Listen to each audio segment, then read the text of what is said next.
Welcome back to the last female empowered media show for the year. I'm Gracie. And I'm Freya, and we are your presenters for today's show.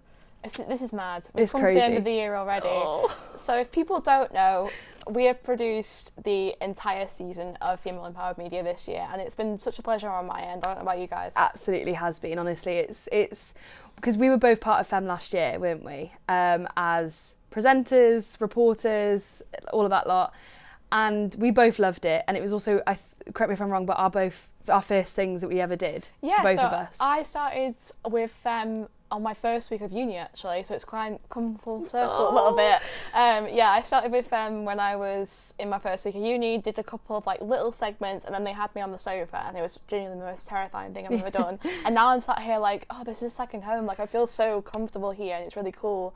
And the first time I met you was presenting not this Christmas just gone, but the Christmas before. Yeah. When I presented the Christmas special, which is crazy to me. Was that my first ever episode? I think it was. I think that was. Yeah, that was. Oh my gosh, like that's insane, isn't it?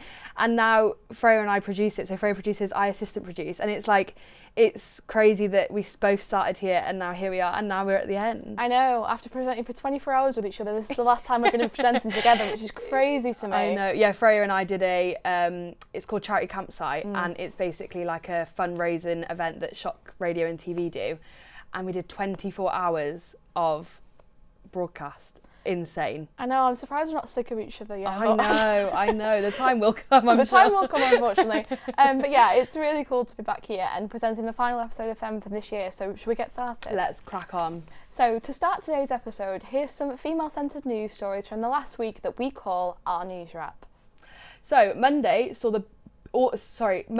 all the biggest stars from across the world walk the iconic Met stairs as the Met Gala 2026 was held in New York. This year's theme was Fashion is Art, and it celebrates the spring exhibition at the Metropolitan Museum of Art's Costume Initiative, exploring the centrality of the distressed body through nearly 400 objects spanning 5,000 years of art history.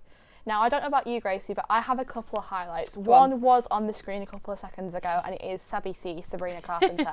I think that hers was really cool because she had, like, film as her dress, and the film was Sabrina. So, like, it's a little bit of an Easter egg in itself.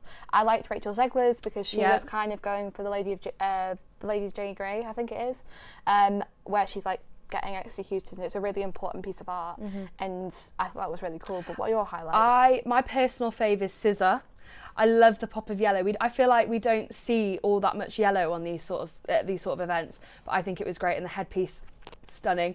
And then I feel a bit basic for saying these two ladies, but they absolutely smashed it. Rihanna and Beyonce, like they just both ate up, and like, yeah, they look so good. Honestly, there wasn't many that I was like, what is that? Do you know what I mean? Which is rare for these kind of things. Usually there is a couple where you're like, I don't understand how that's themed, where this is going. But yeah, no, absolutely. I think I want to go to the Met. I do want to go to the Met as well. Please let us in. I'm gonna say please invite us to the Met Gala next time. If you're listening, if you're watching. Anyways, former Lioness goalkeeper Mary Earps has revealed regrets over the comments made in her autobiography she released last year, explaining that there were clearly things I could have done better. Earps's book contains several comments that caused controversy at the time, with the 32-year-old claiming that Hannah Hampton had been rewarded for bad behaviour by Lioness's manager Sarina Wiegman, who chose her ahead of Earps for the Euro 2025 qualifier. The ex-England stopper now claims she understands why the comments caused controversy, explaining she has learned some tough lessons has had since a really positive conversation with Wiegman. She said, that was kind of my first rodeo with cancel culture, and a 0 out of 10 would not recommend to other people.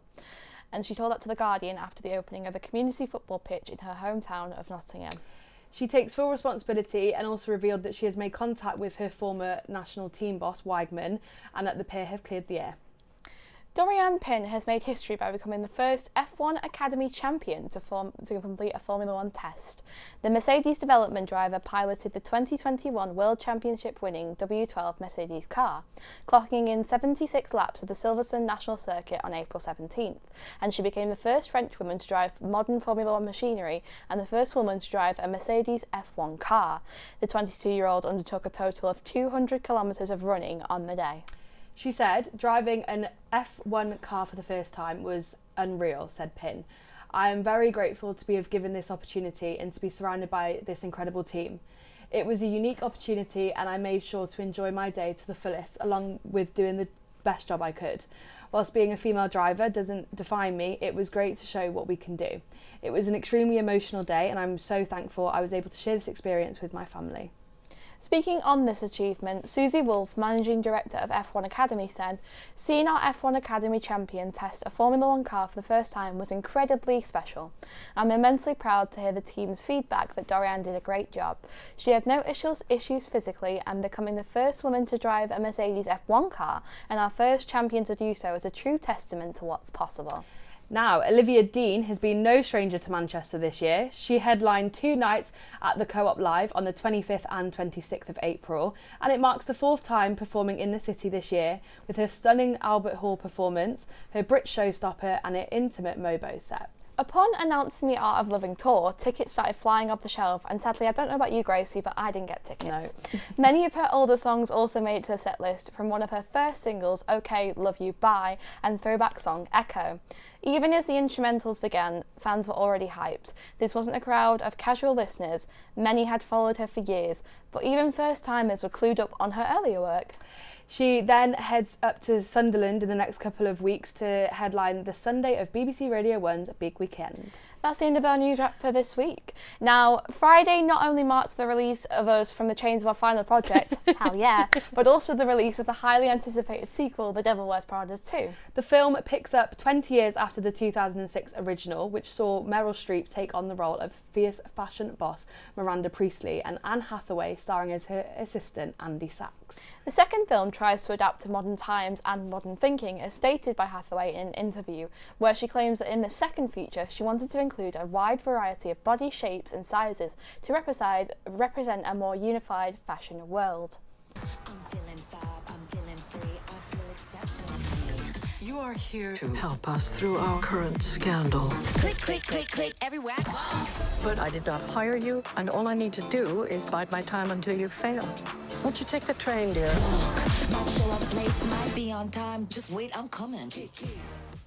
Now, I saw this film on Monday, and in my opinion, while she's saying, yeah, there's a couple of body sizes we want represented in there, because obviously the fashion industry isn't always welcoming to medium-sized or plus-sized bodies, I think that there was an intention there, but it was clearly lost. I don't think that there was many plus-size models, mid-size models there on screen. I think it was very much still that, like, sort of skinny, like, Ozempic body that we see a lot in pop culture, and I think it's a shame, because as a plus-size woman, I think that seeing more people on screen like me, obviously I'm not asking for it to be like owning people like me. I think anyone anywhere, it wants people to see people represent them, and I think that maybe having a couple of people on screen would be nice. I agree. I haven't personally watched the film, so I can't say what I thought of it, but I think generally, like you said, you want to be represented, whether that's body, ethnicity, religion, whatever it may be, sexuality, whatever.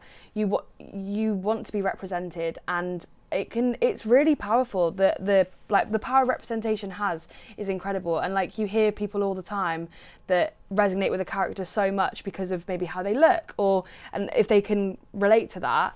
I think it is a shame, and I think, like, in this day and age, do you know what I mean? It seems a bit outdated, and the fact that Anne Hathaway went on to make a point of saying that she really wanted that, and then for there not to be, she hadn't said anything.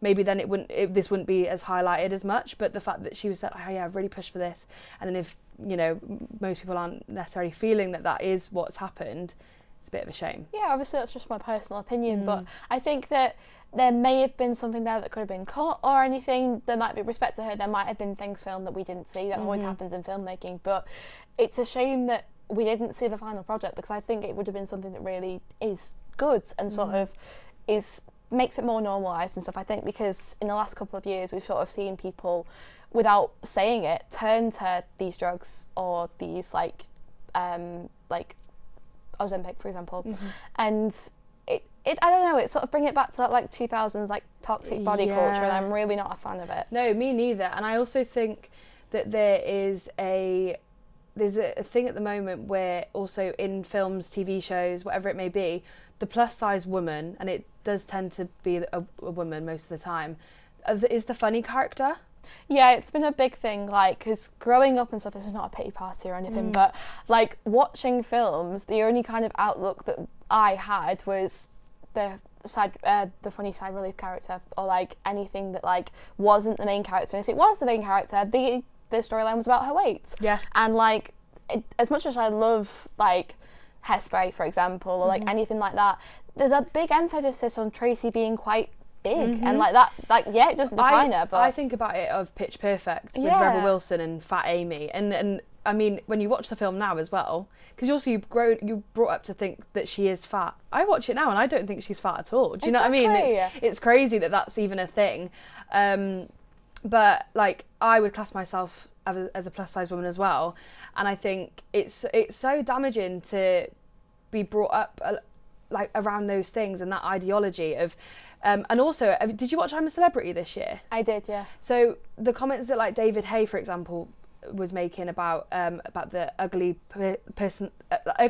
woman having to have a good personality and stuff to get you through that, and I was like, that I've heard comments like that before in my life of like, at least you're funny, or at least you're, you know, and stuff like that. And it's crazy that there's still people in this day and age that have that mindset, and it's crazy, and that definitely needs to change. So hopefully in future films we can see some sort of progression, and it not be that the plus size character is necessarily the funny comedic one. Yeah, that's what all we're asking, is just for them to be treated like regular people. Exactly. I think you would never have the main character be like, oh, at least I'm funny. Like, Yeah. that's not their character trait. So yeah, I agree with you. I think if we get somewhere in the next couple of years where we can kind of be normal, is all we're asking. It's not asking too much. Because films have come such a long way in terms of representation of different backgrounds and stuff like that.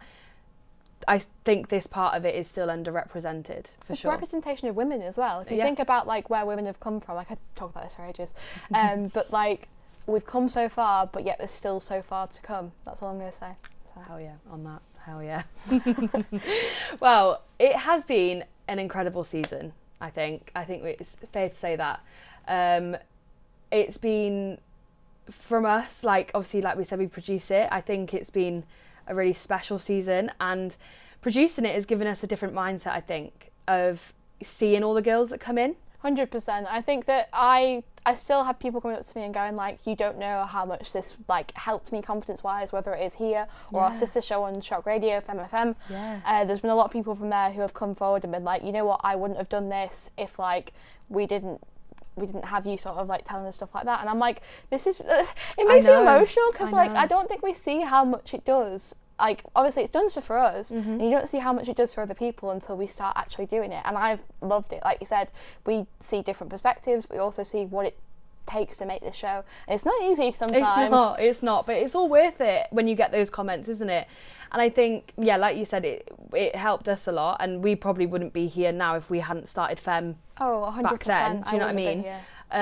So in that sense, obviously we know the effect it can have, but to see other people get on board with it, and what I really like most about F.E.M, sorry, we'll get onto that in a sec, but what I do really like most about F.E.M is a part of it is the group chats. Yeah. I love that. So like on the Quays TV, like sort of WhatsApp community, and same over with Shock Radio, that F.E.M has got its own separate community and group chat and stuff, and it's just women obviously in that group, and I think that's so important to have, and it's just a way of like people know that they can come to both me and you, amongst other people of course, but they can come to me and you as like, if they don't feel comfortable maybe going to a male counterpart. Do you know what I mean? So I think it's really nice in that sense, and it's just been I've been so grateful for F.E.M for ages, but to see it from this perspective has been really nice this year. I agree, and like it's a space to make mistakes. Like I've always been very like vocal, and you have as well, of people being like, if you don't know what you're doing, if you are struggling to get into things, or you like don't feel comfortable,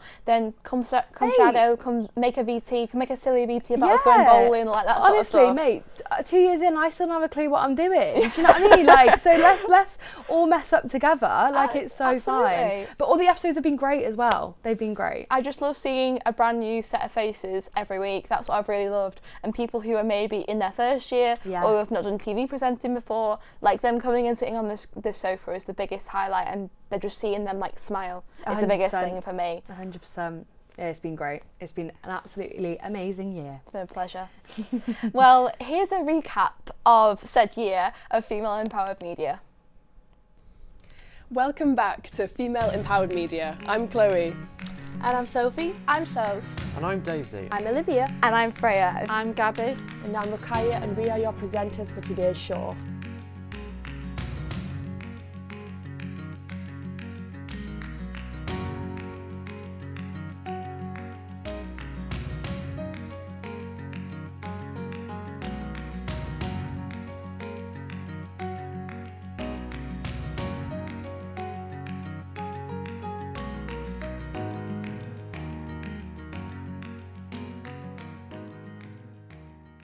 To start the episode, here's a roundup of this week's female-centred news that we call our News Wrap. Part of the report, a survey of over 4,000 trans people found that 99% say media coverage has harmed their mental health, that 99% have heard politicians express transphobic views, and many have been refused non-transition healthcare simply for being trans. 64% reported having avoided going to their GP even if unwell. 56% reported feeling more unsafe because their ID does not reflect their gender identity. Menopause screenings are set to be included in the NHS health checks from next year. The checks are set to be offered to women aged 40 to 74 every 5 years and will be questionnaire based, although the exact questions are yet to be decided. Despite government investment in new machinery, experts warn that there is an increased demand for ultrasounds in healthcare, but there is a lack of trained staff to operate them. Ultrasounds are offered twice to pregnant women, one at 11 to 14 weeks and one between 18 and 21 weeks. However, some have criticised its approach to matters such as domestic violence. Some are saying that it's incorrectly framed as a cute Galentine's film as stated by people like Robbie. And 1 in 4 trans people report being made homeless during their life.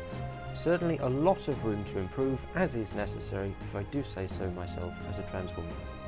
Yeah, it was 3 years ago today, so I've had a long time now to sort of get over it, if you will. I mean, I don't think you do get over something like that when you're violated in such a way like that, but immediately after it, I didn't go out for a bit. I gave myself a bit of time to sort of regroup. I ordered have you seen the scrunchies that you can put on during accident? I ordered those and used those for a bit, and I started off in like pubs on little places that I knew that I would probably going to be okay, and then eventually went to like some clubs that I knew or I felt more comfortable in anyway. I've struggled with heavy periods since I started my period, and the whole time it was like, oh, it's normal, you're supposed to be in pain, and it's like, I don't think I'm supposed to be in this much pain. So they put me on the pill. I've been on 3 different pills. The first one made me really depressed. The second one made my periods really bad. And then this one gave me a cough. So it's like, this is sort of like the best of the worst, if that makes sense. But yeah, endometriosis, the idea of it is really scary because, like I say, you don't know if you've actually 100% got it. How do you feel? I feel excited. I'm like looking forward to it because it's also for such a good cause as well, so excited. You can hear everyone chanting behind us and it's just such a good atmosphere. We're walking down Oxford Road, they closed off the road for us and it's really cool. We visited lots of fun locations during our F.E.M recommendations segment. Here's a few of our favourites. From ceramic painting to decorating music boxes, mirrors and tote bags, it's the perfect place to relax and get crafty. You can decorate one of the many objects on offer or bring your own. Who do you think is going to win and how do you think you're going to do? You think you're going to win? Right, you all think you're all going to win. Brilliant. Jess, how do you think you're going to do? I was a pro at Wii Sports, so if that's anything to go by, then stunning. Freya? I don't lift weights, I mow balls. So. Now I think it's time for a challenge. Of course, the best part of any episode is the challenges, and we've had some right corkers. What have you got for us today? Wouldn't you guys like to know? It's really good to see you. See what you did there. See what you did there. How long have you been thinking of that one for? About 67 seconds. 3, 2, 1, go!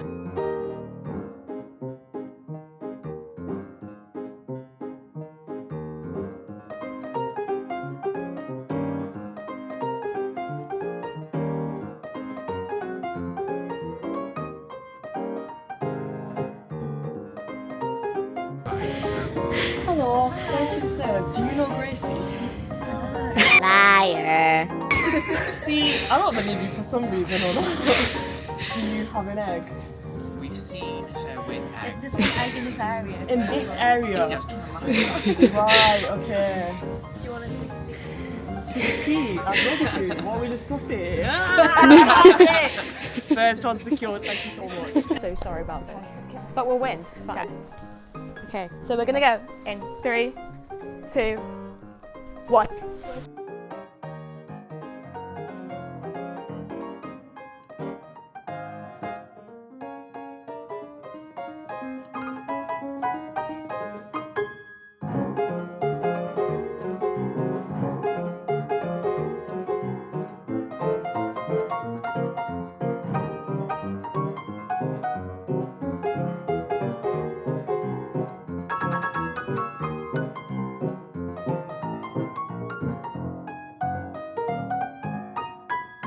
I think I'm gonna have to give up because I'm looking.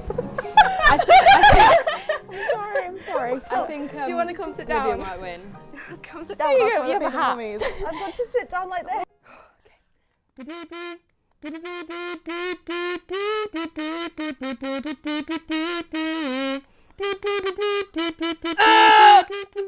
Girls just want to have fun.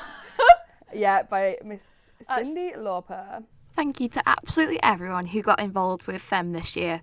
We've had a fantastic time getting to work with you all and truly create an environment where females feel heard in media. But for now, that's a wrap on female empowered media for 2026. What a time. Oh No, it's not happening yet. It's not happening yet. I'm controlling myself. It's just so nice to, like, we're here every episode, but when you watch it back like that, it's like, oh, we did that. I forget how much we've actually done, to be fair, because I had when I was making that VT, I was like, oh, there'll be a little bits that I can like remember, like the toilet paper mummies that I was absolutely rubbish at, and Olivia was just locked in. She was going round and round, and I was like, how are you doing this? And then there were just little bits like the protest that I forgot about, and I was like, we did that. Like, there's a lot of things that we've done and that other people have done for us like throughout the season that's just really good. Honestly, without them making VTs and people making VTs, like, we literally wouldn't have a show. So thank you to everyone who's ever made a VT, because we get it, you're all busy lives, and you know, especially us with our FMP, it's had us in a chokehold. I mean, we're free now, but we get now to do we're free. like this. Yeah. Well, Gracie, yes. Today's challenge, obviously, like I said there, the challenges are my favourite part of the episode. Yeah. What is today's challenge? Right, it's really weird, and please stick by me when I have to explain this, okay? Because I'm just winging this. So it's called the Dolphin Challenge, I believe, and it's basically, so how on earth do you describe this? So, like, I will make noises based off what I want you to do. So say I want you to jump up and down. It's not that, okay, but say I want you to jump up and down and you sat back like this, I would go like, ooh. But then if you was to stand up, I'd go, like, because you're getting closer to the action that I want you to do. But you're not going to know what is the action that I want you to do. You're just going to have to, based off of the noises that I make, you're going to have to understand if you're in the right place or not. Okay, so, and it's called the Dolphin Challenge because apparently this is how you train dolphins. Yeah. Okay, right. Yeah. So, do you want to go first? What, as in get you to do one first? Yeah. Okay, yeah, here we go. So you're gonna have to think of one. I thought of one already, Oh, yeah. okay, Trust me, I'm right, on this. Okay, so just start doing something and I'll make a noise.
Continue. No.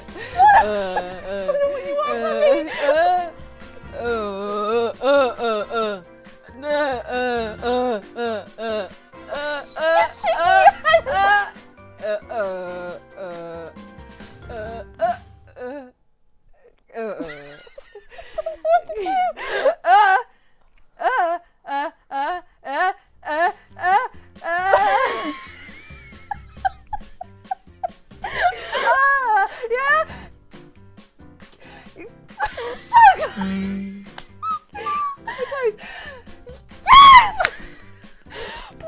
What was that? I think this might be the best thing we've ever done. I don't know. Oh gosh. Oh my god. We can retrieve the cushion. Get the cushion. Thanks. Oh my gosh. That was a lot. Interesting. That was a lot. Right, can I have one, please? Yes. Oh right, I've got to do something. I'm going to start with what that.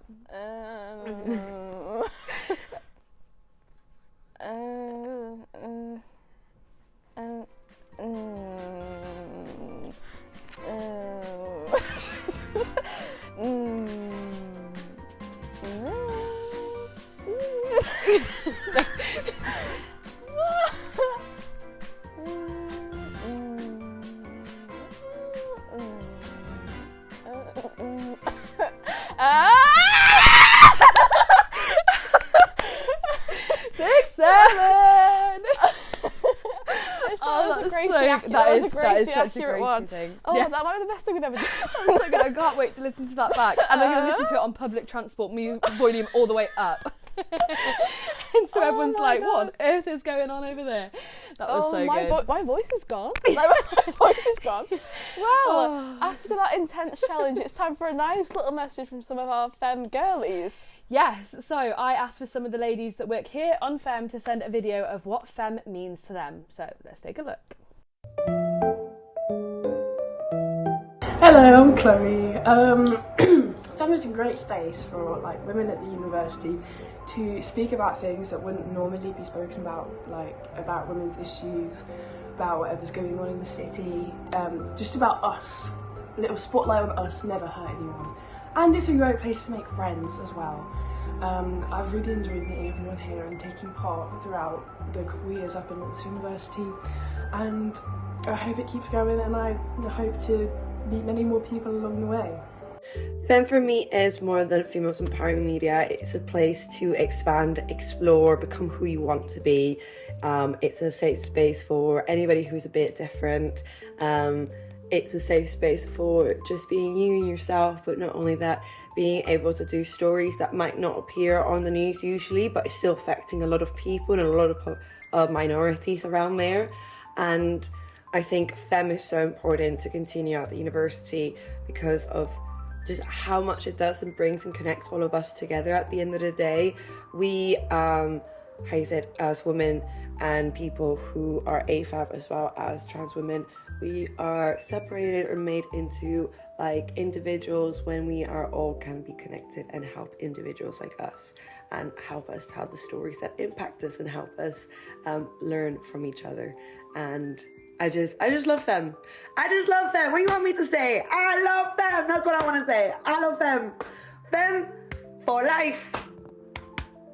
Until next year, I'm gonna miss Gracie Jones and Freya Johnson and F.E.M team. I'm gonna miss you guys. Bye. Bye. F.E.M. What does F.E.M. mean to me? Well, I'm kind of biased, but F.E.M. means everything to me. Last year I went on this big long-winded spiel about how it's really cool to see so many new faces join F.E.M, but also it gives people the opportunity to present for the first time and just have a space where you can make mistakes. And I love that about F.E.M, and I've loved meeting so many girls that just get involved and give their time and energy to F.E.M. So yeah, F.E.M means everything to me. Okay, so my favourite thing about F.E.M, it was the first Quays programme that I worked on. It was my first presenting for the Halloween episode, and everyone was really nice, and I had a very good time. And then after that I did a bit of sound, and then I feel like I just learned a lot, especially with F.E.M. I got to do things on a Friday, got to work with really nice people. What else? I just like the community it brings.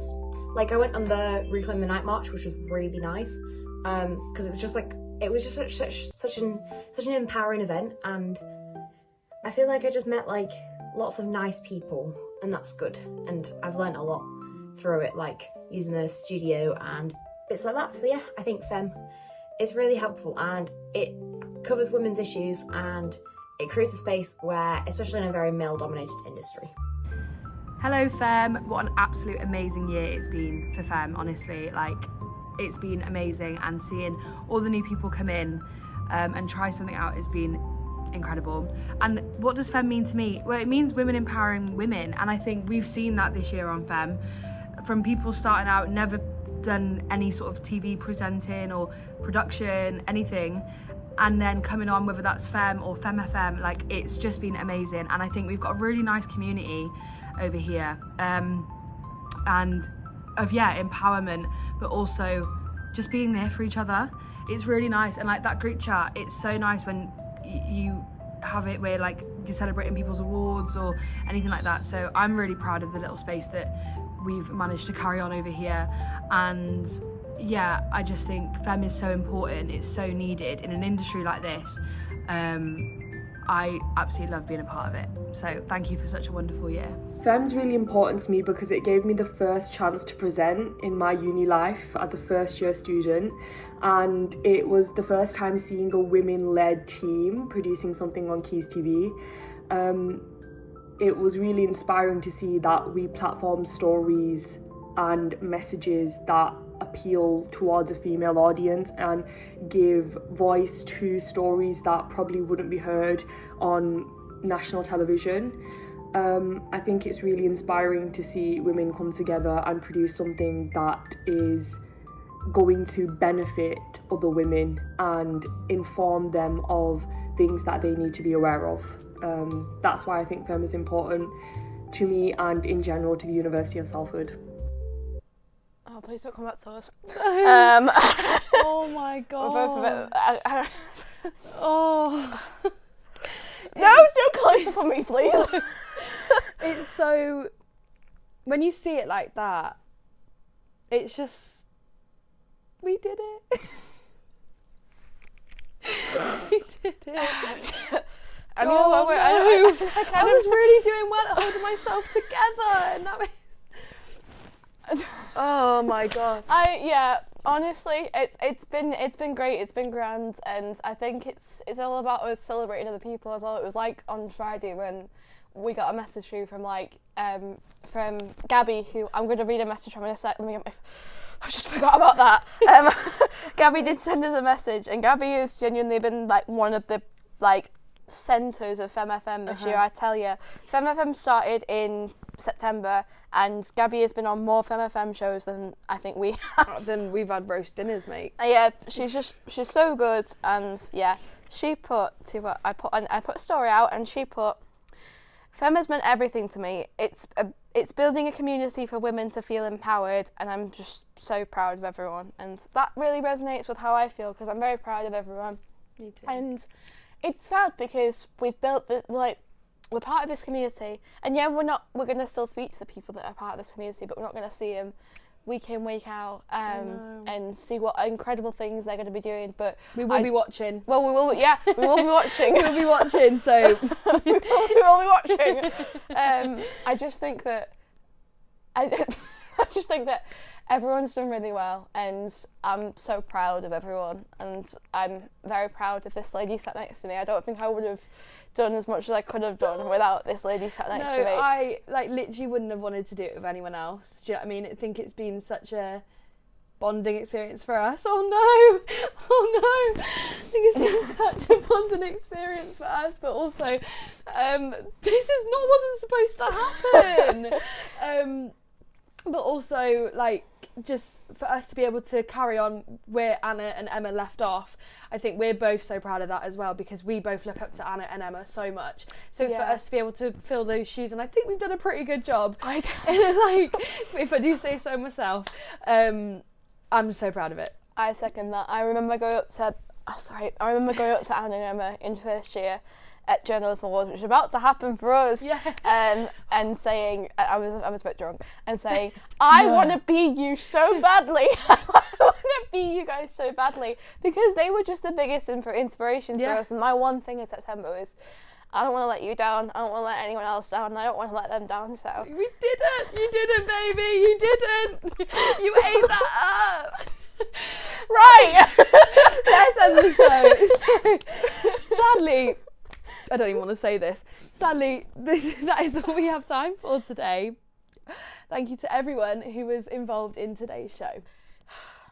Don't forget to follow us on our social media at @F.E.M_TV, and we won't see you next year. But someone will, and we'll be watching. And we'll be watching, and whoever takes over, just genuinely give it your all. Leave it all on the dance floor. We're only a message away as well. If you ever need help, we're only a message away. So, from the final goodbye from us. Goodbye. Oh my god.